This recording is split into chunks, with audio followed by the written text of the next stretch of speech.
Moustapha Cissé Lo a encore fait parler de lui. D'après la tribune, des jeunes du mouvement Réthiou caillassent le cortège de Cissé Lo. Des coups de feu ont été tirés sur le théâtre des opérations par Moustapha Cissé Lo. Le pire a été évité hier à Touba, où les deux camps du oui et du non se sont affrontés au croisement 28.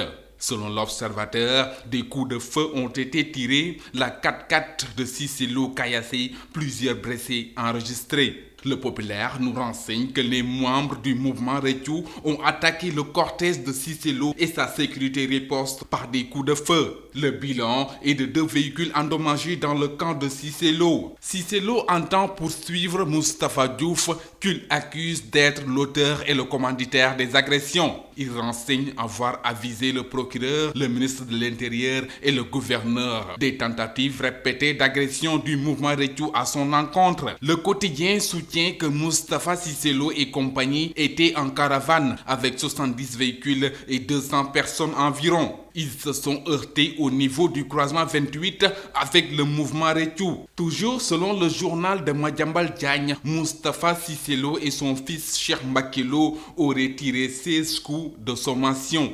C'était l'intifada et coup de feu au cœur de Touba. D'après Walf Quotidien, Touba a été le théâtre d'une scène qu'il n'est pas fréquent de voir dans la cité de Bamba. Cela s'est passé au croisement 28 devant le domicile de Serigne Modou Diouf Lambaye. Le député Cissé Lo a été exfiltré par la police et chaque parti accuse son vis-à-vis d'être l'origine des affrontements. Sud Quotidien, dans sa livraison du jour, pense que la violence dans la campagne pour le référendum commence à prendre de l'ampleur. Des coups de feu à Touba entre le camp du oui et le mouvement Réthiou, des véhicules saccagés dont celui du vice-président de l'Assemblée nationale Cissé Lo et Serigne Moustapha Diouf Lambaye aussi s'accusent. Guédiawaye est aussi le théâtre de la violence entre le camp du oui et celui du non dirigé par Malick Gakou. Selon la tribune, un accrochage a eu lieu entre le cortège du directeur de l'investissement Lat Diop et des jeunes supposés appartenir au grand parti. Pour Lat Diop,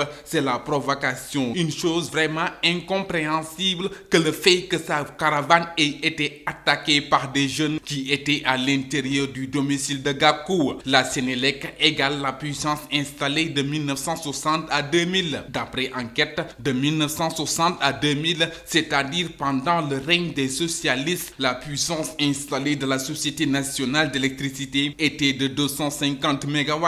Le président Abdoulaye Wade a fait autant après 12 ans. Entre 2012 et 2016, une capacité de 250 MW sera injectée dans le réseau de la Sénélec, selon le directeur général de la Société nationale d'électricité. D'après Le Soleil, Macky Sall est sûr de la victoire du oui à Thiès, Mbour, Fatick et Kaolack. Habib Sy, de son côté, est convaincu que le non va passer. Dans le cadre de la campagne pour le référendum, Abdoulaye Matar Diop lance un défi au président Sall dans le Populaire. Le grand serigne de Dakar, Abdoulaye Matar Diop, qui a rencontré hier la délégation de la coalition Benno Siggil Sénégal dans le cadre de la campagne pour le référendum, a profité de l'opportunité pour inviter le président Macky Sall à trancher le débat autour du titre de grand serigne de Dakar.